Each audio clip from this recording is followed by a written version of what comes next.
Hello again. So, a video about simplicity versus complexity and Buddhism type thoughts in simple and in the complex situations. This is something that is make this video Piraha, the impossible language. It's not impossible, it's a simple language with no past, no future, no colors, no numbers really, except really vague amounts.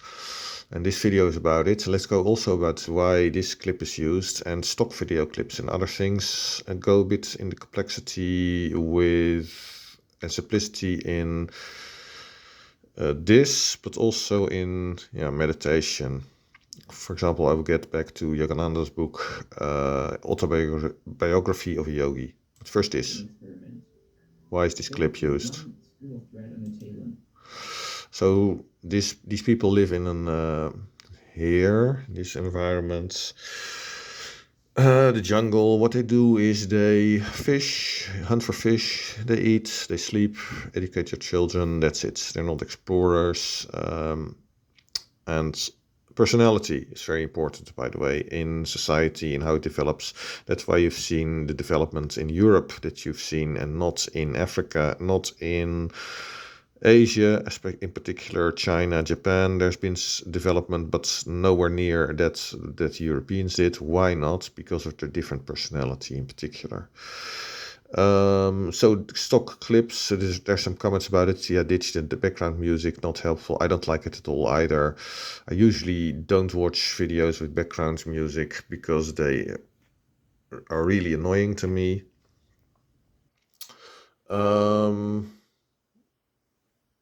Let's see, what is it? This is interesting, but he doesn't understand anything. But that's why it's interesting. It's a disservice to science to show video of someone handling chemicals while wearing a white coat, swirling a solution in a flask while talking about the science of linguistics. Comparing chemistry, pharmacology, and the like equally as scientific with linguistics is just plain nuts. That's not the point. It is shown to give a sort of soothing video that people can watch. It's a bit like getting entranced. That's what you see. Also a lot of people who make videos that use the talks by Alan Watts, which I don't really think are insightful. These people almost always the same thing. I think I should say always, because I've never seen one who really understands it and explains it well. Yeah, maybe one almost, but the rest, no. They try to explain things, but they don't explain it enough. Not in steps. For example, what was it about getting to a certain point, understanding life, and then I thought, yeah, but what do you mean by this? What do you mean by that? Give an example. What was you thinking first? Well, how did it change? They don't say that. How to get, for example, to not worrying. And I've written down the steps on how it works. I've not seen it anywhere else. There was something interesting comments on the that I saw in the article about a psychopath who described certain things and said how to get from this to that. And I thought, yes, that's what I do as well. I explain it, but I take more steps. That's not enough. And simplicity and complexity. Let's go. So you have this simple environment, so that's why they have also no need to develop something more, because necessity is the mother of invention. So this guy Chomsky thought, the essence of language is recursion. I said, why? Because he thought about genetics. Yeah, but there are more factors. It's genetics. It's also environment, which means parents. It means the group around that. For example, being in a city or being in a village, but also in a really small society that lives with like hand-to-mouth existence, or in a complex technological society that all gives different stimuli, and thus everything develops differently. There's another factor involved, and I'm not going to go into that here, but in my project, and it's also not taken into account in psychology. Okay, let's see. this one. Piraha are like practicing super Buddhists when it comes to experiential consciousness, minus the Buddhist mythologies and metaphysical woo. I don't know what he means with woo. No, they're not practicing super Buddhists. They just live in this very simple, stupid focusing. Yeah, that's one of the issues. I will use OBS when I've got a good microphone.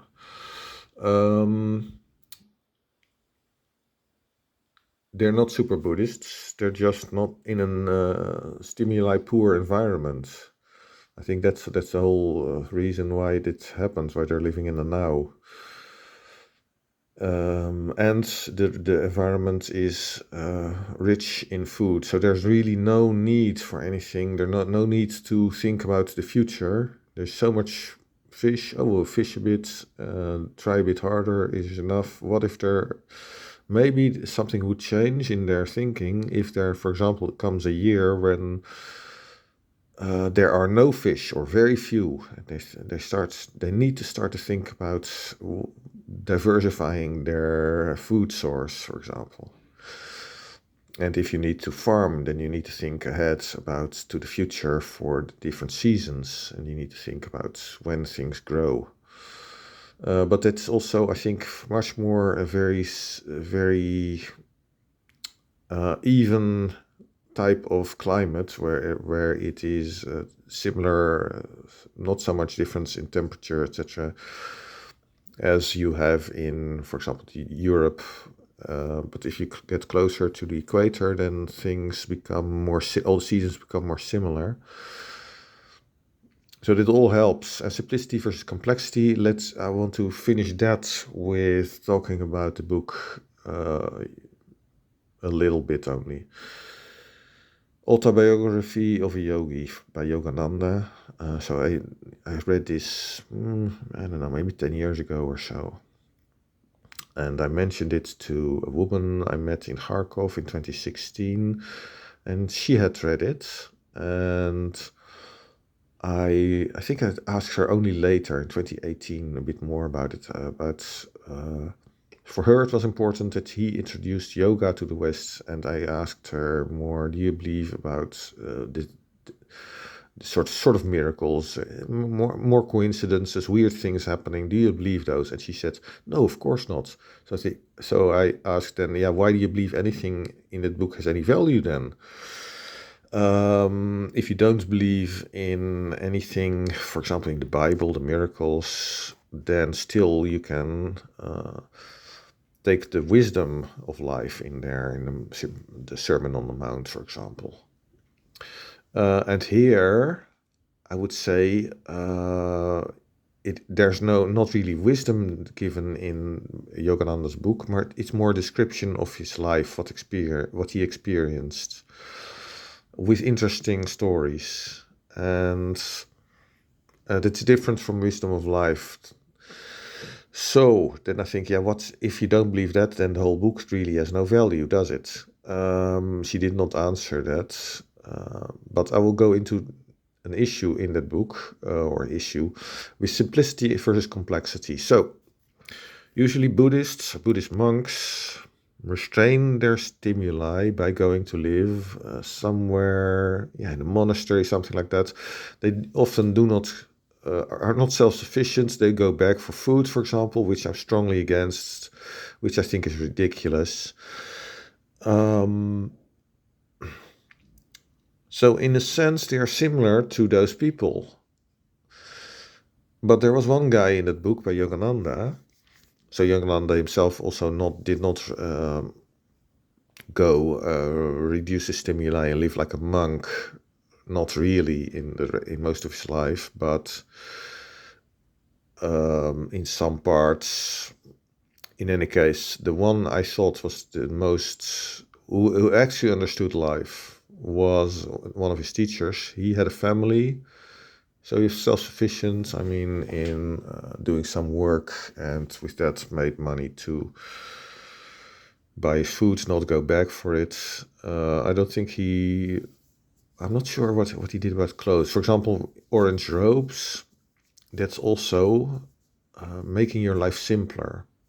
But I live in the now. I've been to Places like Zaporizhia experienced rocket attacks. I was not afraid. I did not worry. I thought about what should I do? Should I continue to stay or not? I did not worry. And he lived also of course, in the present, but in a complex environment. This teacher of Yogananda. And that is what I'm trying to teach also with the list of life. You don't need to restrict your stimuli. You don't need to make yourself wear certain clothes or adhere to some religion to live a meaningful life and useful in the sense of what makes you happy. Religion, meditation, and wearing orange robes, as Buddhists like to do, are all crutches. You don't need them unless they help you in some way. And of course, for some reason, for some people, these things can be helpful, but they're not necessary. I think that's it. I just believe some of this. Why not? There isn't enough documentation. Extraordinary, I think it means evidence, but it's omitted. Happens with typing. With writing, if sometimes I miss maybe one or two sentences, then my thinking is too far ahead, and I think I've already written it down, and I haven't. And I later look back and think, wait a minute, I'm missing a complete sentence. What happened? No one has provided the grammar. Yeah.